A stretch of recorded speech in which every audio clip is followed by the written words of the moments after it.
Hi friends, welcome to అనగనగా కథలు. ఈరోజు చెప్పే కథను చూడండి. నచ్చితే లైక్ చేయండి, షేర్ చేయండి, కామెంట్ చేయండి. సబ్స్క్రైబ్ చేసుకోకపోతే ప్లీజ్ సబ్స్క్రైబ్ చేయండి. అలాగే నోటిఫికేషన్ కోసం పక్కనే ఉన్న బెల్ ఐకాన్ ప్రెస్ చేయండి.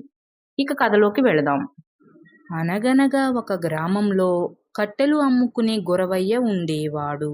ఒక ప్రమాదంలో తన కుటుంబ సభ్యులందరూ మరణించి 2 మనవళ్ళు మాత్రమే మిగిలారు. వారిద్దరినీ కట్టెలు అమ్ముకుని వచ్చిన డబ్బులతో పోషించసాగాడు గురవయ్య. రోజు అడవికి వెళ్ళి కట్టెలు కొట్టుకు వచ్చి వాటిని పట్నంలో అమ్మి వచ్చిన డబ్బుతో ఆ రోజుకి తినడానికి సరుకులు తెస్తూ ఉండేవాడు గురవయ్య. అలా ఉండగా ఒకరోజు గురవయ్యకి ఆరోగ్యం బాగోక ఇంటి వద్దే పడుకుండిపోయాడు. తాతయ్య, తాతయ్య, ఈరోజు నువ్వు కట్టెలు అమ్మడానికి వెళ్ళడం లేదా అని అడిగాడు పెద్ద మనవడు. లేదురా, కాస్త ఆరోగ్యం బాగోలేదు. ఈ రోజుకి కావలసిన సరుకులు ఇంట్లో ఉన్నాయి, అందుకే విశ్రాంతి తీసుకుంటున్నా, రేపు వెళతాలే అన్నాడు గురవయ్య. సరే తాతయ్య, కాసేపు విశ్రాంతి తీసుకో, మేము అలా వెళ్ళి ఆడుకుని వస్తాం అని తమ్ముడిని తీసుకుని బయటకు వచ్చేశాడు అన్న. తమ్ముడు, తాతయ్యకి పాపం బాగోలేదురా, కానీ మన కోసమే రోజు అడవికి వెళ్ళి కట్టెలు కొట్టుకొచ్చి అమ్ముతున్నాడు. ఈరోజు మనం వెళ్ళి కట్టెలు కొట్టుకొద్దామా? అలా అన్న తాతయ్య 2 రోజులు విశ్రాంతి తీసుకుంటాడు అన్నాడు అన్న. వెళదామన్నయ్య, అయితే తాతయ్యకి చెప్పి వెళదామా అన్నాడు తమ్ముడు. వద్దురా, తాతయ్యకి చెప్తే మనం చిన్నపిల్లలమని వెళ్ళొద్దంటాడు.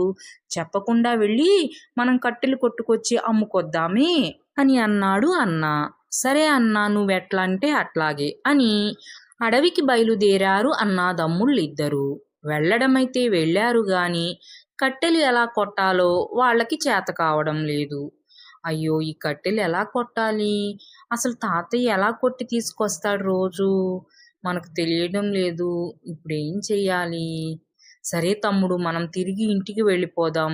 అయితే వెళ్ళే దారిలో ఏం దొరికితే వాటిని తీసుకుని వెళ్ళిపోదామే అన్నాడు అన్న. ఇంకేం చేస్తామన్నా, అలాగే చేద్దాం పద అని తిరిగి ఇంటికి బయలుదేరారు అన్నాదమ్ముళ్ళిద్దరూ. అలా బయలుదేరి వస్తూ ఉండగా మొదటగా ఒక గాడిద కనిపించింది.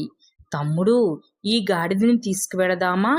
తాతయ్య పాపం రోజు కట్టెలు మొయ్యలేకపోతున్నాడుగా, దీనిని తీసుకువెళ్ళామనుకో ఇదే మోస్తుంది అన్నాడు అన్న. అలాగే అలాగే అన్నాడు తమ్ముడు. అలా ఇంకాస్త ముందుకు వెళ్ళిన తరువాత ఒక పెద్ద బాన కనిపించింది. అన్నా, ఇంత పెద్ద బాన నేను ఎప్పుడూ చూడలేదు. మన గ్రామంలో ఎవరింటి దగ్గర కూడా లేదు. అందుకే దీనిని తీసుకువెళదామా? దీని నిండుగా నీళ్లు పోసుకోవచ్చన్నా అన్నాడు తమ్ముడు.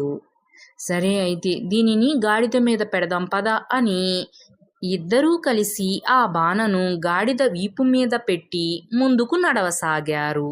అలా కొంత దూరం వెళ్ళిన తరువాత 2 ఇనుప సువ్వలు కనిపించాయి. వాటిని కూడా తీసుకుని ఇంకొంచెం ముందుకు వెళ్ళేసరికి ఒక గుడిసె కనిపించింది.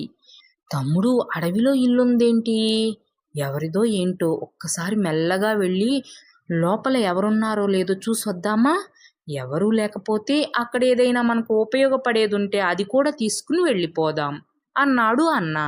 సరే అన్న, అయితే మెల్లగా వెళ్ళి కిటికీలో నుంచి చూద్దామే అని చప్పుడు చేయకుండా వెళ్ళి కిటికీలో నుంచి తొంగి చూశారు.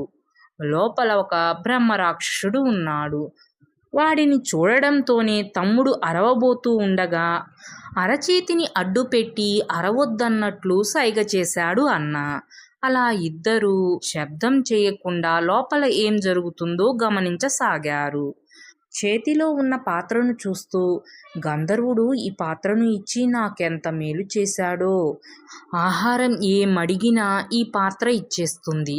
దీనివల్ల నరులను చంపే బాధ తప్పింది నాకు అని అనుకుని, నాకు మాంసం కావాలి అని ఆ పాత్రను అడిగాడు రాక్షసుడు. వెంటనే ఆ పాత్ర నిండుగా మాంసం వచ్చింది. దానిని వండుకుని తిని కాసేపు అలా అడవిలో తిరిగి వద్దాం అని అనుకుంటూ బయటకు వెళ్ళిపోయాడు రాక్షసుడు. ఇక అన్నాదమ్ముళ్ళు మెల్లగా లోపలికి వెళ్ళి ఆ పాత్ర కోసం వెతికారు.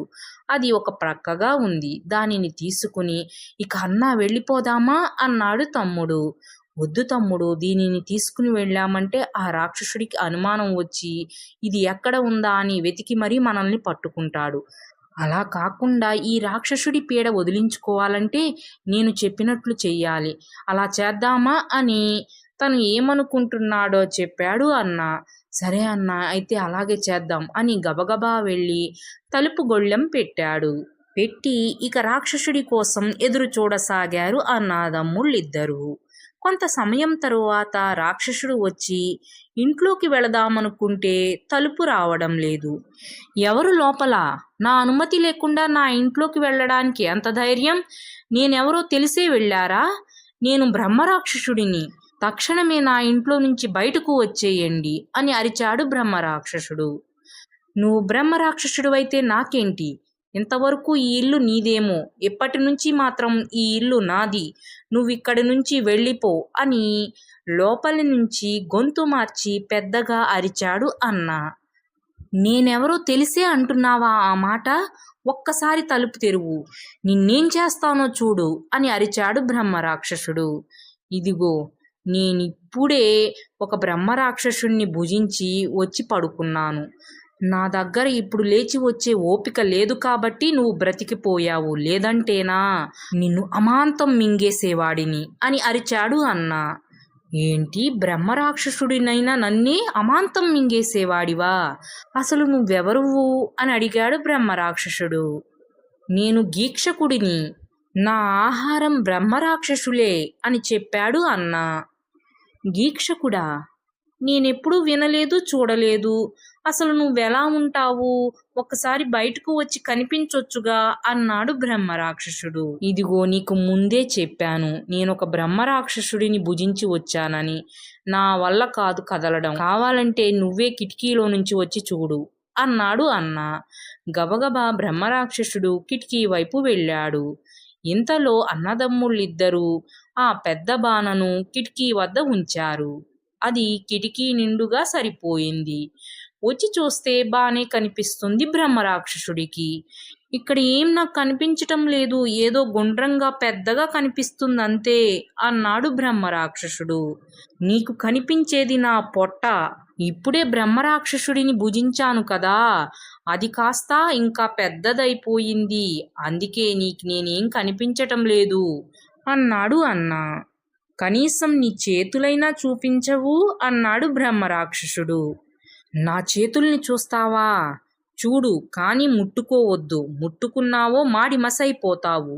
చూడు అని అప్పటిదాకా పొయ్యిలో ఉంచిన ఇనుప సువ్వలను తీసి బయటకు పెట్టాడు అన్న. ఏంటి, ఇవి చేతులా? వీటిని పట్టుకుంటే మాడి మసైపోతామా? ఏది, చూస్తానుండు అని రెండిటిని 2 చేతులతో పట్టుకున్నాడు బ్రహ్మరాక్షసుడు. అంతే, చేతులు కాలిపోయాయి. అబ్బా అని వాటిని వదిలేసి, నువ్వు నిజంగానే గీక్షకుడివే, నేను ఇక్కడి నుంచి వెళ్ళిపోతాను. కానీ లోపల ఒక పాత్ర ఉంటుంది, అది ఇచ్చేయవు? దానిని తీసుకుని నేను ఇక్కడి నుంచి వెళ్ళిపోతాను, నువ్వే ఇక్కడ ఉండు అన్నాడు బ్రహ్మరాక్షసుడు. ఒక్కసారి చెప్తుంటే నీకు అర్థం కావడం లేదు? ఇక్కడి నుంచి వెళతావా వెళ్ళవా అని పెద్దగా అరిచి గాడిద 2 చెవులను మెలి తిప్పారు అన్నాదమ్ముళ్ళిద్దరూ. ఆ గాడిద బాధకి పెద్దగా అరిచింది. అంతే. అమ్మో, చాలా భయంకరమైన గీక్షకుడిలాగా ఉన్నాడు. ఇక్కడి నుంచి ప్రాణాలతో పారిపోవాలి. ప్రాణాలతో ఉంటే ఏ మనుషుల్లో తిని బ్రతికేయొచ్చు అని అనుకుని అక్కడి నుంచి పారిపోయాడు బ్రహ్మరాక్షసుడు. ఇక బ్రహ్మరాక్షసుడు వెళ్ళిపోయిన తరువాత అన్నాదమ్ముళ్ళిద్దరూ ఆ పాత్రను కూడా గాడిద వీపు మీద పెట్టుకుని మెల్లగా ఇంటికి బయలుదేరారు. ఇంటికి రాగానే, పిల్లలు పిల్లలు ఎక్కడికి వెళ్ళారు? ఊరంతా వెతికొస్తున్నాను, ఎక్కడా కనిపించలేదు. ఎంత భయం వేసిందో తెలుసా అని ఆత్రంగా ఎదురొచ్చి అడిగాడు తాత. అన్నదమ్ముళ్ళిద్దరూ జరిగిందంతా చెప్పారు. అమ్మో, దేవుడి దయ వల్ల మీకేం కాలేదు గాని ఇంకెప్పుడు ఇలా నాకు చెప్పకుండా వెళ్ళకండి అని మందలించి, ఏది ఆ పాత్ర అని ఆ పాత్రను తీసుకుని ఓ పాత్ర, నాకు పాయసం కావాలి అని అడిగాడు తాత. వెంటనే పాయసం వచ్చింది. తాత మనవళ్ళు ఆనందంగా పాయసం తిని ఆ తరువాత డబ్బు నగలు కావాలని అడిగారు. కానీ ఆ పాత్ర ఇవ్వలేదు. అంటే ఈ పాత్రలో ఆహార పదార్థాలు మాత్రమే వస్తాయా? అయితే మనం భోజనశాల పెట్టుకుందామే అని మరుసటి రోజే భోజనశాల ప్రారంభించి ఏ పదార్థాలు కావాలన్నా ఆ పాత్రనే అడగసాగారు. అలా ఆనందంగా జీవితాన్ని గడిపేశారు తాత మనవళ్ళిద్దరూ. ఫ్రెండ్స్, ఈ కథ మీకు కూడా నచ్చిందనే అనుకుంటున్నాను. Thanks for watching. మరో మంచి కథతో మళ్ళీ కలుద్దాం. అప్పటి వరకు సెలవు. Take care. బాయ్.